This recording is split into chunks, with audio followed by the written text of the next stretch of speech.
Engjellushe Shqarri ka kryer studimet e larta në Fakultetin e Historisë dhe të Filologjisë në Universitetin e Tiranës, ku është diplomuar për gjuhë dhe letërsi angleze. Më vonë ka kryer studime pasuniversitare në Rutgers University në SBA, mbi Women Studies dhe në Cairo University në Egjipt, mbi letërsinë amerikane dhe afrikane. Ka punuar fillimisht në shtëpinë botuese 8 nëntori, në Departamentin e Përkthimeve të Letërsisë Shoqërore e Politike, kryesisht nga gjuha shqipe në gjuhën angleze. Në vitet 1992-1995 ka punuar në Parlamentin Shqiptar, në sektorin e marrëdhënieve me jashtë, në shoqërimin dhe përkthimin e delegacioneve parlamentare. Më pas ka punuar në Agjencinë e Medias FBIS të SBA, e mëtej si përkthyese e pavarur për BBC. Nga viti 2002 deri në vitin 2003 është angazhuar si përkthyese në Tribunalin Kriminal Ndërkombëtar për Ish-Jugosllavinë në Hag, e më pas për shumë organizma të tjera ndërkombëtare. Engjellushe Shqarri është gjithashtu përkthyese e njohur e një sër veprash të autorëve botror në gjuhën shqipe,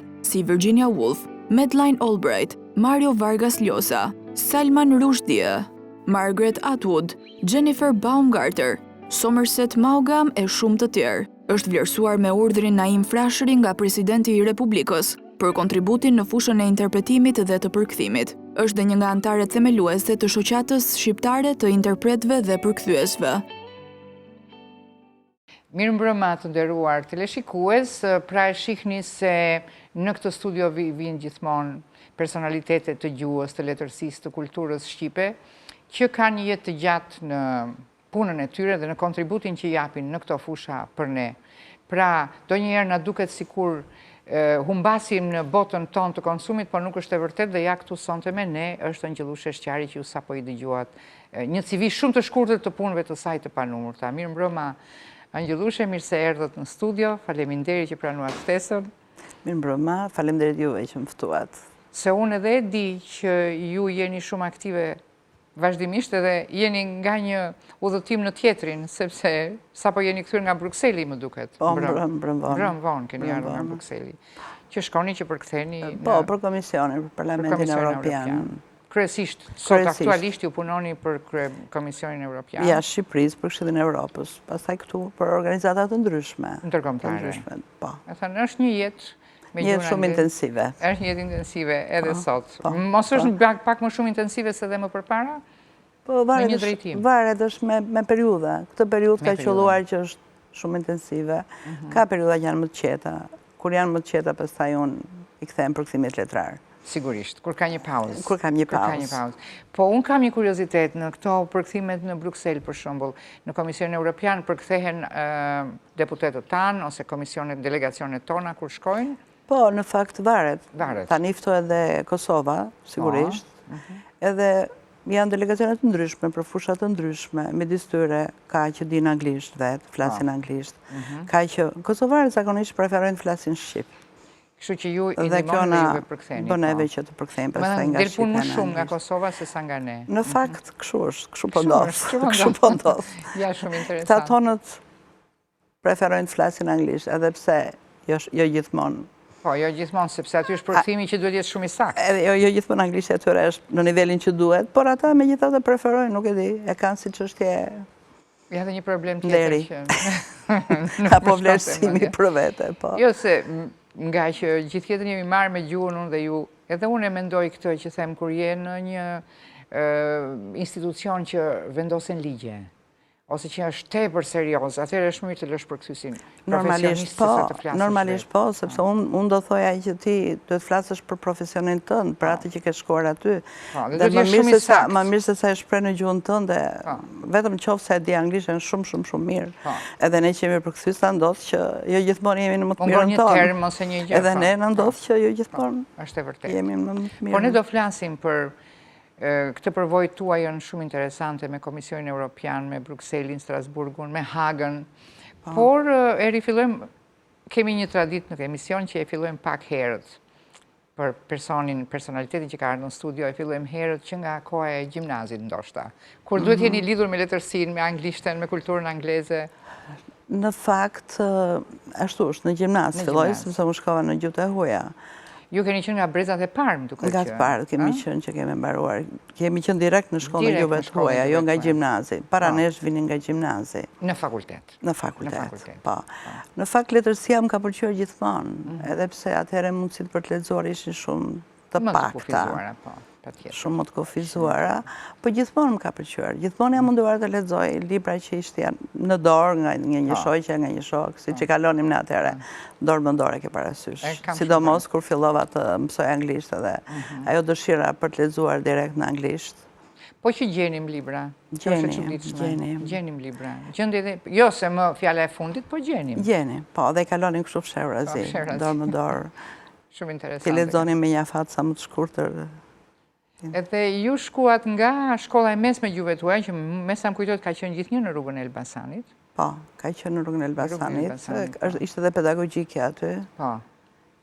Shkova nga 8 vjeçarja, domethënë. Në shkollën e mesme gjuhëve tuaja në anglisht dhe prej andej në universitet. Madje në fillim më caktuan në frëngjisht.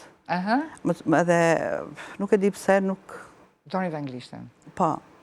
Që edhe koha e duke si moderne anglishtja në atë kohë, duke i më moderne se frëngjishtja. Mua edhe sot më pëlqen frëngjishtja edhe pse se kam mësuar ndonjëherë tamam. Ju kam bërë pak si peng, po e braktisën edhe. Disa herë kam bërë përpjekje, prapë kam lënë për gjysë.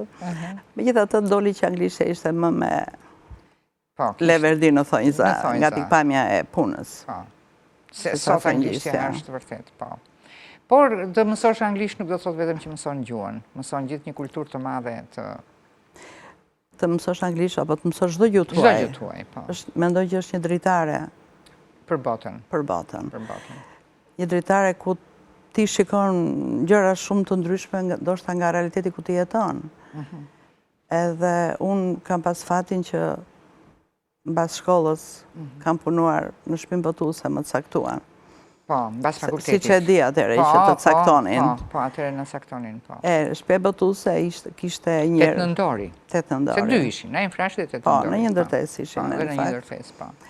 8 nëndori meri kryesisht me botimet politike, veprat e dikushme të... Po, të hoxhës dhe të... Të hoxhës. Po, të ati kryesisht besoj. Të ati dhe të botimet ndryshme sociale, kështu, sociopolitike. Që raporte. Raporte, jo tema dizertacioni, jo gjërat vogla, po kryesisht ishin veprat e ti.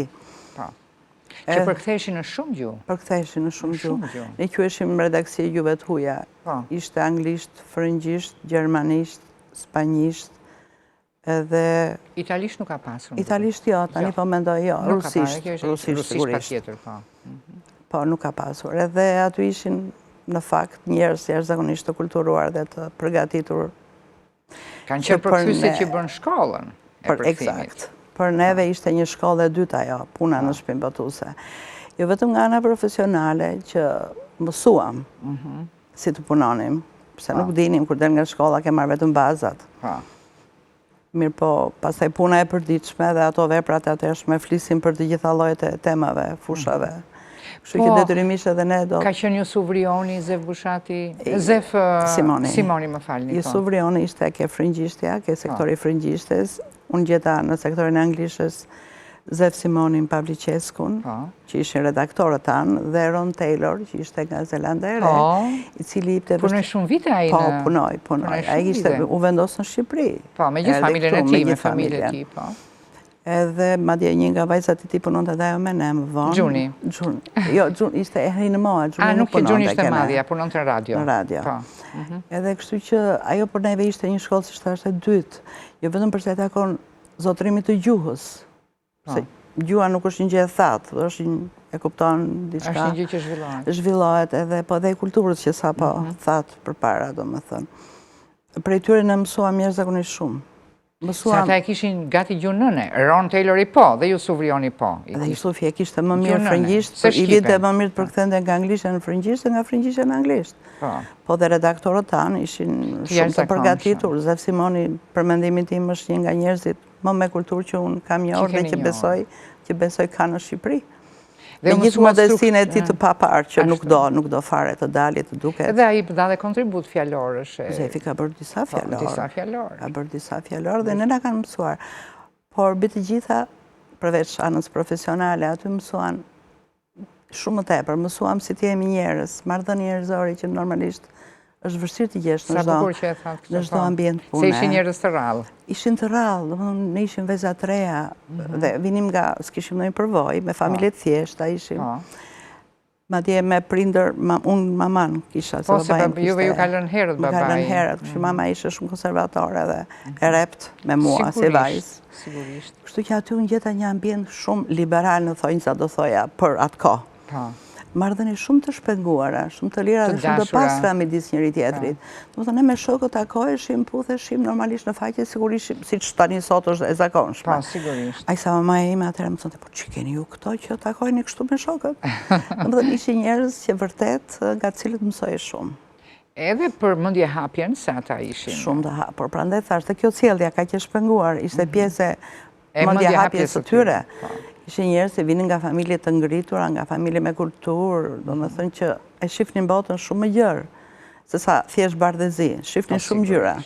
Madje unë shumë herë kur e mendoj Jusufin edhe e ke njohur vetë. E kam njohur vetë se punonte me mua punonte për revistën Letër albanez për frëngjisht, por duke njohur ata dhe të tjerë që kishin një histori familjare që praktikisht ata ishin të vëzhguar nga regjimi. Po. Për statusin e tyre. Po dhe mua që më quan shpinë botuese, kisha edhe unë një cen. Po, me siguri. Kisha një xhaxha që kishte qenë 20 vjet në burg. E kishit dhe ju xhaxhain. Padyshim, prandaj përfundova aty, që më bën der në fakt, më bën shumë der. Për ju ishte shumë der, sepse atje ishe si një sektor tepër i vëzhguar dhe i ruajtur, dhe që edhe si një shaka pak sadiste, se këta njerëz që vinin kundër regjimit komunist, këta përkthenin detyrimisht Enver Hoxhën, edhe nga ana psikologjike që një gjë shumë e rëndë. Po, është në vërtet, madje kaq të rëndësishëm ishim ne si sektor apo si redaksi në përgjithësi, sa që kapnim shumë gjëra nga kur na i sillen veprat për t'i përkthyer, gjatë përkthimit kapnim shumë gjëra. Për shumë një gabim, pasaktësira kulturore e tjera të ndryshme.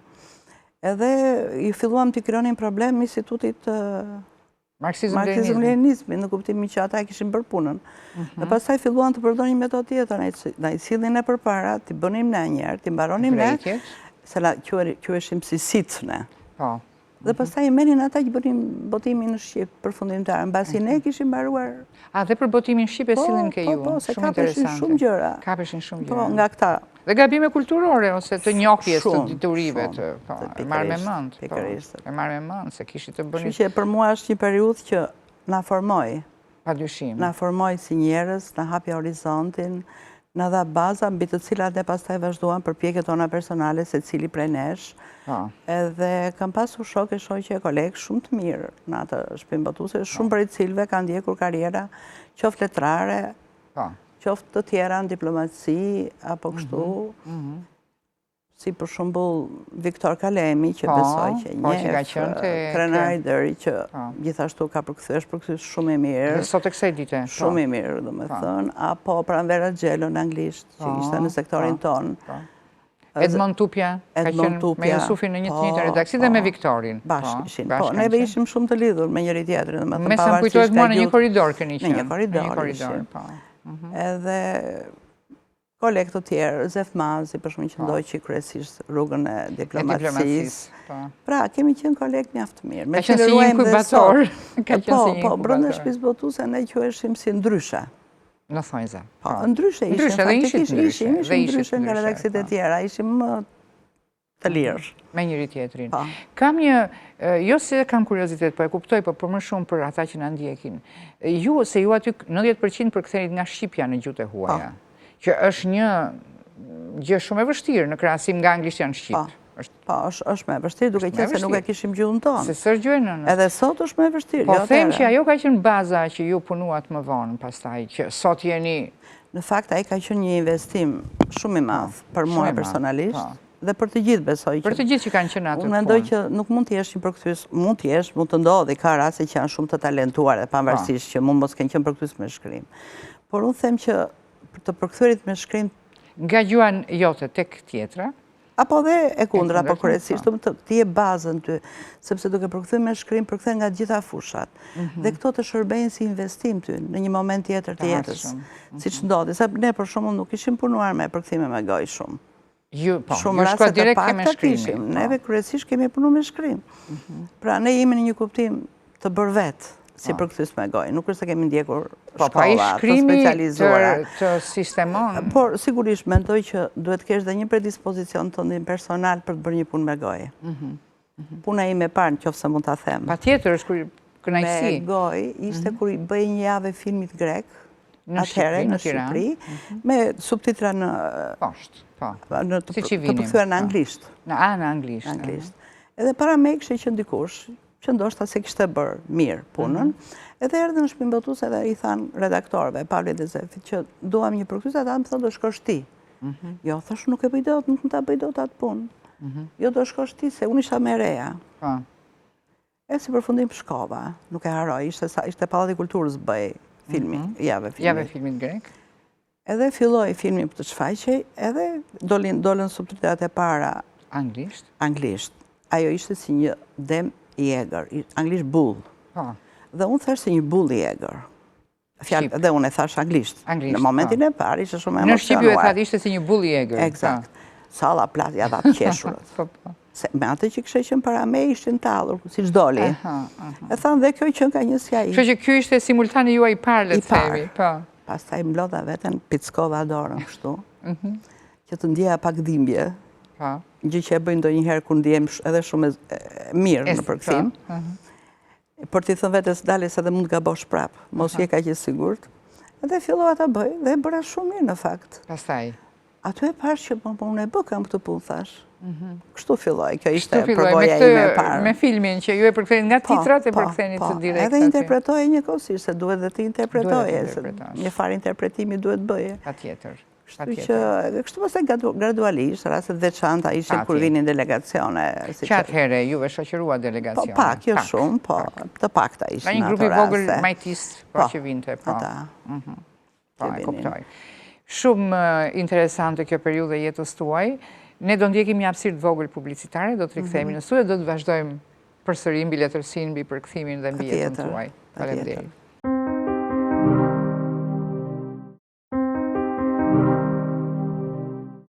Rikthehemi në studio, edhe ishim tek përvoja juaj e parë me filmin e javës. Se jepe nga një javë, me filmi francez, ishte ndonjë kështu, ndonjë tek tuk, shikonim në një nga këto.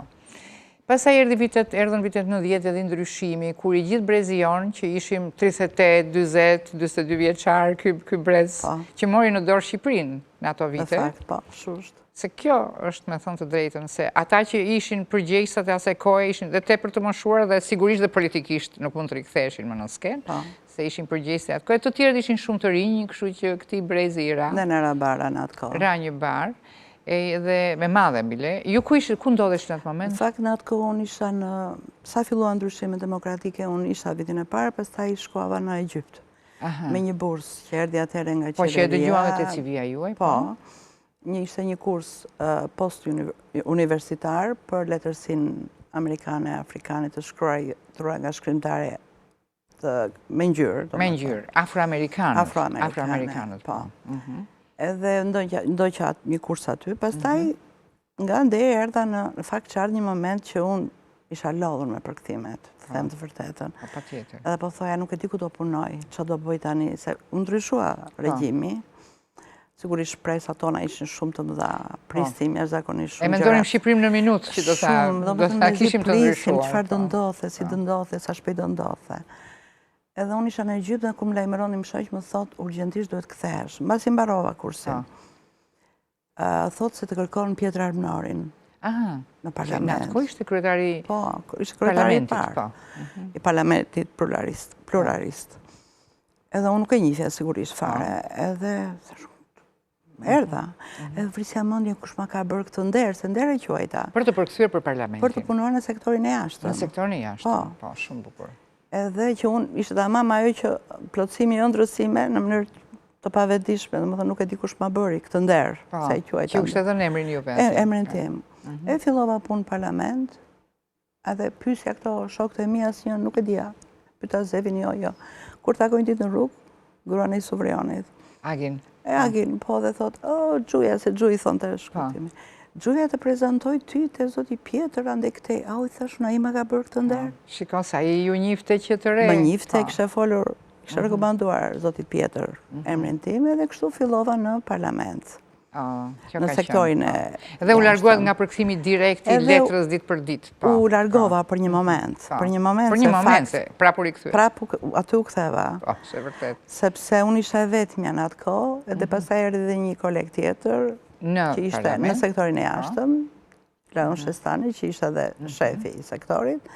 Kështu që neve ishim në fillim, ishim atë entuziazmin e madh për të bërë sa më shumë gjëra. Unë punoja nga mëngjesi deri në darkë. Patjetër. Edhe pse kisha familje, fëmijë në fakt, edhe kam neglizhuar duke qenë gjithkohë duke punuar. Mbaj mend i binte Pjetri telefonit në çdo orë dhe unë isha në zyrë. Se kisha shumë punë, vendosëm marrëdhëniet me parlamentet të ndryshme, filluam nga zero. Ishte koha kur Shqipëria u bë anëtare e ftuar e Këshillit të Evropës, guest member që. Edhe filluan delegacionet e para të vinin në Shqipëri. Të venim në... Ishte një periudhë shumë intensive. Akoma gjërat ishin të pa përcaktuara mirë, kupton? Kështu që puna ishte shumë e madhe. Dhe dëshira jonë për të punuar ishte pa që e madhe. Edhe pse, të them të vërtetën, rogat ishin shumë të vogla, qesharake mund t'i quash. Megjithatë kjo nuk na pengonte ne të punonim me vetmohimin më të madh.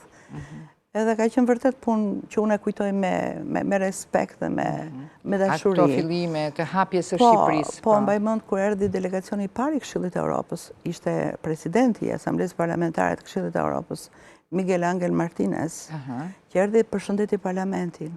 Që i pari... Ishte spanjoll, që ose zgaboj, po. Një njeri jashtëzakonisht i kulturuar, njeri që i veçantë për mua, nga provoja ime e njohjeve të njerëzve. Po, që fillua të një nivelet, po. Të tilla, edhe erdhi atje dhe unë pashtu isha shumë emocionuar, do fliste para parlamentit. Edhe thash, ama jep një fjalimin ta përkthej, që ta kisha gati. Jo, tha, unë do ta lexoj, tha, dhe ti do ta dëgjosh. Ashtu tha? Po, ai e pa sikletin tim, emocionin tim, ndridhesha në fakt, brenda vetes. Sigurisht. Edhe jo zonjë, tha, edhe filloj ta lexonte me zë të lartë, ndalonte, më bënte ndonjë pyetje personale, kështu për të më hequr. Edhe midis nesh u vendos një raport shumë i mirë. E lexoj 2 herë. Kur shkojmë në parlament neve, deri para se të futesha, unë ndridhesha nga emocionet. Kur futa aty pash që më ra një qetësi fare, u bëra shumë e qetë. Fitua sigurinë pastaj. Dhe fillova të përkthej. Dhe me sa mbaj mend, ishte një nga punët e mia më të mira. Mbaj mend sytë e Gaçi Apostolit se e kisha përpara. Që më kishte ngulur kështu dhe s'miqte. Ishte vërtet një punë shumë e mirë dhe ishte një simultan, domethënë i bër paletrën përpara.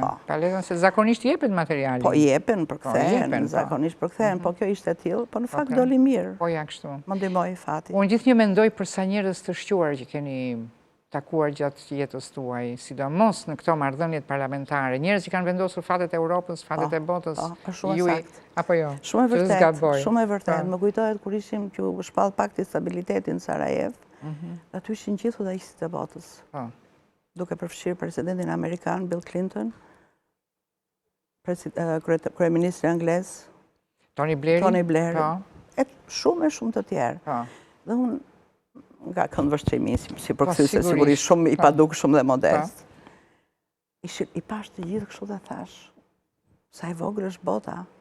Ja ku janë. Dhe më kishte qelluar që shumë prej tyre unë gjithmonë në kuadër të punës time. Po i kishte takuar veçan, po. I kisha takuar, sidomos gjatë krizës Kosovës. Unë takova shumë nga personalitetet që erdhën, se qellova që isha unë përkthyese. Dhe në fakt, me gjithë modesti mund të them që kam qelluar të jem përkthyese në momentet më të rëndësishme të Shqipërisë gjatë 20 e ca viteve të fundit, që nga shpallimi. Shumë interesante është. Unë do doja që ju t'i shkruani ndonjëherë këto. Se kisha menduar në fakt asnjëherë. Ja, unë po ju nxis. Po, nuk besoj se nuk jam shumë e saktë për mbajtur mend dhe hidhini. Nuk duhet i mbash shënime të tjera. Po mbaj mend një shoqja ime shumë e mirë. Më tha, ke menduar ndonjëherë tha që ti ke qenë përkthyese në momentet më? Në fakt se kisha menduar. Madje as nuk e dija që përkthimet transmetoheshin drejt për drejt. Për së drejti. Nuk e dija fare, por shumë kohë nuk e kam ditur. Dhe shqyr që se kam ditur. Po, se do kishte një emocion të dyfisht. Po, në rrugë, një burr, trup madh. Zonjë më falni, thotë, të shurdra. Po, dëgjoheshin në televizor dhe kur jepeshin fjalimin? Po, unë isha drejt për drejt, pastaj vazhdoja punën dhe nuk... Nuk e kuptonit, po. Edhe më tha, më lejoni që përgëzoj. Shumë përse, nuk ju njoh. për përkthimin tuaj, tha, e tjera. Tha shumë, po ku e dini ju? Tha, po në dëgjojmë të janë drejt për drejt. Dua të them, ka qenë punë me shumë, tani habitem them, si ka bërë gjitha ato punë. Po, ishte ajo që thatë ju në fillim, dashuria për punën, dashuria dhe për vendin që mendoni që po jepi një kontribut në gjithë këtë. Në fakt, ka qenë një punë vërtet shumë e madhe. Shumë e madhe ka qenë. Mua më ka mbetur në mendje dhe atëherë kur dëgjoja që ju ishit, po sidomos pjesë që keni qenë brenda Tribunalit Ndërkombëtar të ish Jugosllavisë, kur janë gjykuar krimet e luftës, besoj. Në atë periudhë duhet keni qenë ju atëherë atje dhe më kujtohet që e ndiqja me mendje dia që ju ishit dhe mendoja të tëra të gjë që ishit duke parë, se ka qenë dhe emotivisht duhet këtë qenë e rëndë. Ajo është shumë një nga punët më të vështira. Në fakt, ajo ndodhi mbasi unë u largova nga parlamenti dhe shkova në Amerikë me një Fulbright, që studiova për Women's Studies, unë studime për gratë, por në fakt nuk vazhdova të bëj diçka në atë drejtim, por vazhdova me profesionin tim prapë. Në atë kohë, në lajmëruan që do fillon të gjyqi Hagës, si që e quanim. Gjyqi Hagës e kemi quajtur shkurt. Ashtu quajtur shkurtimisht. Në fakt, vendimi për të përkthyer në Shqip, u mor minutën e fundit. Kështu që kishte debat. Kishte shumë debat. Po më kujtohet. Nuk donin të kishte Shqip, nuk donin, edhe u mor minutën e fundit. Kështu që ekipi u krijua në një mënyrë pak të shpejt dhe të rastësishme në ca momente të them. Në rastin tim, ai që më rekomandoi ishte Robert Elsi. Indjeri tash, më për fat keq. Që e njifte kaq në Shqipëri. Personalitet shumë i shquar, që ka dhënë kaq shumë për Shqipërinë. Dhe ishte njëri kaq i thjeshtë sa nuk mund ta imagjinosh. Unë e kam njohur shumë mirë Robertin, po. Në fakt, njerëzit e mëdhenj janë gjithmonë të thjeshtë. Janë gjithmonë të thjeshtë, po. Kalliri Bosh thot populli shqiptar e mbar kokën për pjesë. Shumë i thjeshtë ishte. Ai ishte i thjeshtë, ishte plot. Ishte plot. Edhe ai më rekomandoi dhe unë të tjerë kolege, kështu u krijua ekipi. Ishte e vështirë për faktin që ishte një gjyq kaq në qendër të vëmendjes. Sigurisht. Dhe sa veta ishit ju? Në fillim ishim në kabinë punonim 3 veta, po ne përkthenim nga Shqipja në anglisht, dhe anglisht në Shqip. Nga që u mor vendimi minutën e fundit, kabina ishte një kabinë e vogël dhe e cila ishte e futur në sallën e gjyqit. E futur realisht. Ne ishim kështu ngjitur me njëri tjetrin. Edhe tensioni. Tensioni i jashtëzakonshëm. Ngjitur me ne ishte Miloševići. Ngjitur, kur them ngjitur. Me kabinën ishte ngjitur. Ngjitur, kabina ishte prej xhami. Dhe ne kur kthehemi kokën, Miloševićin e kishim këtu. Aty. Sikur ishte ngjitur në karrige me ne. Vetëm na ndante xhami. Dhe ishim një siklet të papar. Ai sa u ankuam dhe na vun një far letre, kështu që ta ersonte pak, po prap ishim shumë afër. Ai kthej kështu dhe na shikonte. E kishte mendje te përkthimi. Ai e kishte mendjen, si se kishte, ai e ndiqte, e thon vërtetën, e ndiqte jashtëzakonisht. Po se donte të mbrohej sigurisht. Kështu që ishte një përvojë e vështirë. E para sa të fillonin të futeshim, të njiheshim me terminologjinë, me procedurat e gjyqit aty. Pastaj kur filluan dëshmitarët, thirrja e dëshmitarëve, ajo ishte një vështirësim vete. Se kishte njerëz gratë ishin përdhënuar, ishin krimet pafundme, vrarë fëmijët, familjarët e tjera. Krime pafund. Ka pas raste kur, për shembull, mbaj mend një vajzë i rat fikët 2 herë aty dhe ndërpren dëshmitar, po. A që tronditur ishte. Dhe ne nuk shkëputesh dot, sado që ti bën një blok kur punon, po prap përjeton dhe ti diçka, domethënë, ishte punë e vështirë, por shumë interesante dhe njëkohësisht. Aty besoj që ka qenë ndoshta për herë të parë që Europa kuptoi vërtet se çfarë kishte ndodhur kosovarëve. Besoj që po, edhe pse si që dim, ishin transmetuar atëherë shumë ato ikjet masive e tjera, por është gjë tjetër kur njerëzit deponojnë direkt aty në gjyq për ato që ka ndodhur. Ishte tamam. Ishte dhe një grush që një ngjarje e rëndë, po që edhe ndihmoi Kosovën për të ardhur të drejtat e saj. Mbaj mend një anekdotë, më thonjë sa para. Më qellojt vete në Kosovë me shërbim, gjatë kohës që isha aty. Në Hag? Në Hag, po, nga prokuroria. Dhe mora taksi nga aeroporti dhe shoferi në taksi dëgjonte gjyqin dhe isha unë. Jo. Qesha nuk thash gjë sigurisht, po ishte zëri im që po përkthente. Do a themi ka qenë një gjyq i ndjekur me shumë vëmendje. Po, sigurisht. Nga gjithë opinioni, sidomos në Kosovë. Aq më tepër, po. Ndiqej kudo, më them në taksi. Po pra, po gjithandej. Edhe në fillim dhe ne patëm vështirësi se kishte edhe fjalë të përdorura nga kosovarë që ne nuk i dinim. Po, leksik. Kishin fjalë serbisht, gjermanisht, fjalë të ndryshme që ndonjëherë edhe kemi gabuar sa i kemi mësuar kuptimet. Pra ka qenë një përvojë shumë e veçantë. Shumë e veçantë. Më ka bërë përshtypje se ju keni përkthyer librat e Madeleine Albrightit, dhe që janë lidhur dhe me përvojën tuaj që keni pas për Kosovën. Po, ashtu është. Ka një kapitull në duket. Po, ka një kapitull të tërë për Kosovën. Në fakt, siç mund ta dim, ajo ishte luajti një rol shumë të rëndësishëm në marrjen e vendimit për të futur, për të bërë goditjet NATO në Kosovë. Me thënë, ishte vendimtare. Ajo luajti rol shumë. Luajti një rol shumë të madh. Dhe ishte për fat, unë e kam pas rastin të atakoj në gjithmonë në cilësinë e përkthyeses, kur them. Kur erdhi këtu në Shqipëri gjatë krizës Kosovës, unë përktheja për kryeministrin tonë. Më ka impresionuar një gruaja jashtëzakonisht. Jashtëzakonishme. Çfarë gruaja? Edhe nga afër. Shumë inteligjente. Tha gjithë për të bërë gjithë ato emra personazhe shqiptare. Si nuk ngatroj një gërm. Ajo.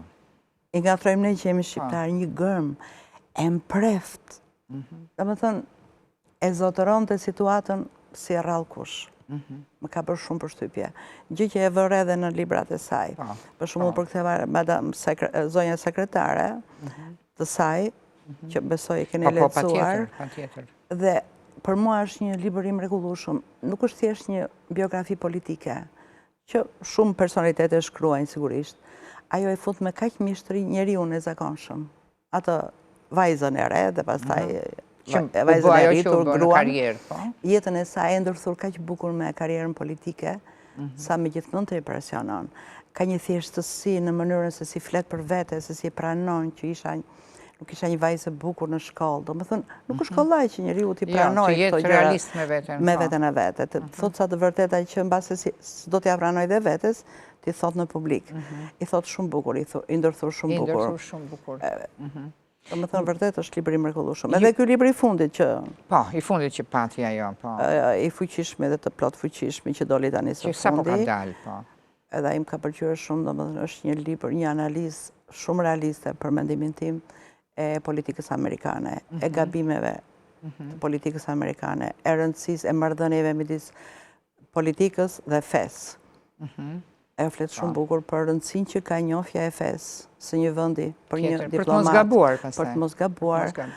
Rëndësia që ka feja është lidhur me kulturën, me zakonet, me popullin. Domethënë, e trajton në një këndvështrim shumë të gjerë politikën e jashtme. Vendimin Amerikës për të hyrë në luftë në Irak. Mendoj që është një libër që do t'i vlente çdo diplomati dhe çdo njeriu që i pëlqen të lexojë. Që do të di për këtë fushë, për politikën, për marrëdhëniet ndërkombëtare. Albrighti vërtet është një figurë e këtij shekull. E këtyre dy gjysma shekullit. Personalitet e para sekretare e shtetit, grua në Amerikë. Në Shtetet e Bashkuara. Që mund të ishte kandiduar dhe për president, po mos kishte qenë e huaj, lindur jashtë Amerikës. Pse kanë me ligj ata? Po të mos kesh lindur atje. Në qoftë se duhet jesh patjetër e lindur në Amerikë që të kandidosh për president. Ndryshe ajo do të kishte kandiduar. Se Obama ka lindur atje, është tjetër gjë. Po, është pjesë e Amerikës. Që është qytetar amerikan se ka lindur aty. Po, dhe ajo mund ta kishte fituar. Po. Mund ta kishte fituar. Se vazhdon të jetë shumë aktive edhe tani, vazhdon të jetë aktive. Ju e keni ndjekur. Keni përkthyer një autore që unë e dua shumë, që është Margaret Atwood. E dua shumë. E kam pas lexuar dikur, e lexoja në anglisht dhe tani gëzohem shumë kur e shoh në shqip që botoj dhe ju jeni një nga përkthyeset e saj. Në fakt, unë nuk e njihja vetë, që t'jem e sinqert. Edhe kjo është merita e shtëpisë botuese, në këtë rast e Pegit, e Loretës, që ma rekomandoj. Por më pëlqeu shumë. Më pëlqeu shumë, e bëra me shumë dëshirë. Është një autore e mrekullueshme. Është një libër që të trondit po ta mendosh, po ta lexosh. Që tregon se si njeriu mësohet kaq shumë me heqjen e lirive, për shumë ndër të tjera, me mungesën e lirive, e të duket sikur është normale. Kjo ka në librin e saj, quhet distopik, siç e dim, distopik. Është roman distopik. Po, distopik. Që është e kundërta e romanit utopik, le të themi, po.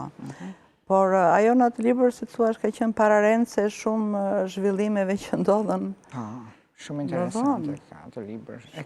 Le të themi, është një gjysmë libri fantastik shkencor, por nuk ka lidhje. Nuk preferon të quaj fantastiko shkencor. Se nuk është shkencor. Sepse nuk ka të bëjë me shkencën, do me thënë... Ka me idet. Me shoqërinë. Me shoqërinë, po. Është goxha i mirë. Po ka shumë libra të fakt të mirë dhe unë kur më pëlqen një libër që lexoj vetë, kam dëshirë të ndaj me të tjera dhe sa lexoj një libër të mirë, them ta përkthej. Sigurisht nuk mund t'i përkthej njeriu gjithë. Po patjetër. Librat që mund të lexoj dhe t'i pëlqejnë. Por një libër i tillë që mua më pëlqen shumë dhe kam bërë me iniciativën time, domethënë zgjedhjen e librit, ishte Persona seksuali Camille Paljes. Ai është libër me ese. Nuk e kam lexuar, do jem kurioze të dëgjoj. Po, nuk është i gjithë libri. Libri është 600 e ca faqe, ne e kam bërë me shpinë botuese të Benimamit. Ai ka zgjedhur një 280 faqe. Do të kisha shumë dëshirë ta përktheja gjithë. Është interesante seta aty. Jashtëzakonisht interesante. Ajo e merr zhvillimin e kulturës botërore, kryesisht, domethënë që nga Nefertiti te Emily Dickinson. Kap gjithë gamën e kulturës botërore, e parë nga syri perëndimor.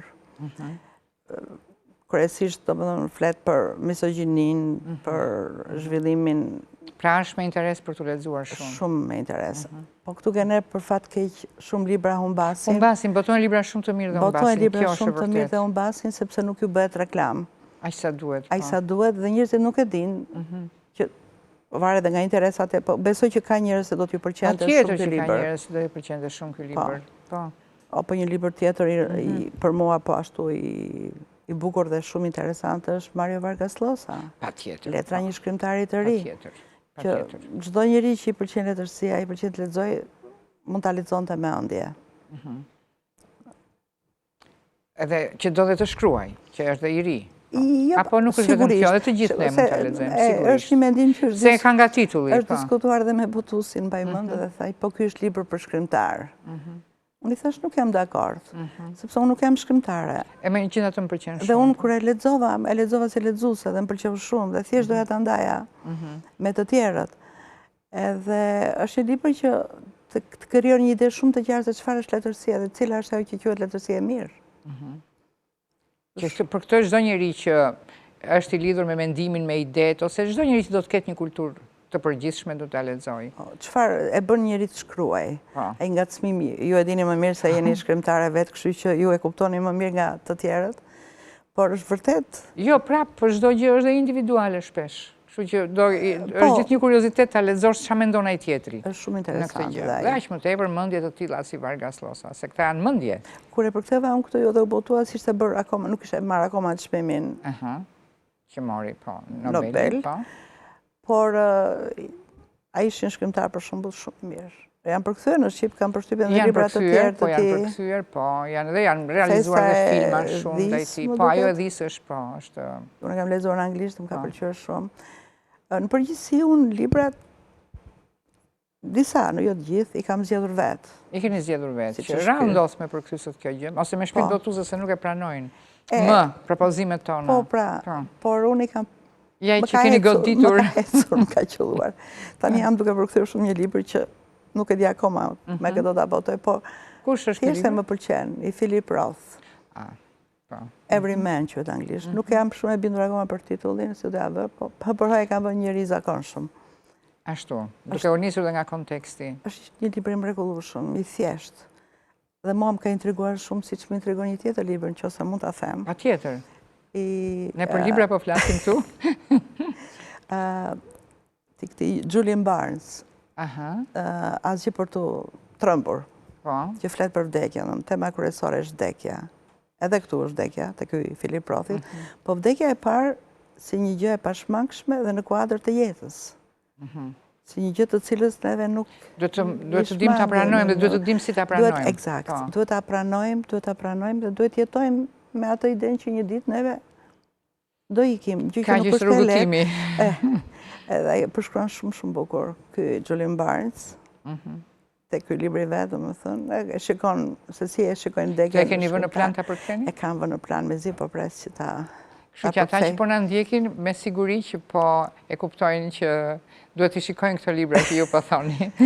Varet se ka njerëz që s'duan ta mendojnë. Janë tema ekzistenciale që të gjithëve ju interesojnë. Ka njerëz që s'duan ta mendojnë fare vdekjen. Po mendoj që mirë na bën ta mendojmë ndonjëherë. Jo, na bën mirë. Na bën edhe pak më të mirë. Përgjithësi shoqëria, kultura perëndimore që bëjmë pjesë të gjithë nuk e mendon shumë vdekjen, kurse Azia me budizmin, me këto e janë më të përgatitur ndaj vdekjes. Me thënë të drejtën. Me që po flasim për vdekjen, më kujtohet kur isha në Egypt, që vajta në Egypt, ishte dalja ime e parë jashtë shteti. Përvoja ime e parë jashtë të përditshmes këtu. Edhe kisha një bursë nga shteti shumë të vogël dhe punova si mësuese anglishte në një shkollë private, për pak kohë, për të nxjerrë ca lek më shumë për të jetuar. Edhe i vdiq drejtoreshës shkollës, mamaja. Edhe shkova dhe unë me mësueset e tjera për të bërë një vizitë. Dhe vete unë aty dhe shoh të gjithë ullur në për karige dhe kishim përpara Koranin, lexonin. Asi nuk qante. Unë ngela kështu habita shumë. Dhe i thashun, po juve nuk qani, kur ju vdes njëri? Tha, qajmë, tha, po jo, sepse ne pranojmë, tha, vdekjen, tha, kështu ka dashur Zoti. Dhe lexonin dhe maman tonë ka lexonin për të qetësuar. Kjo për mua ishte një revelacion.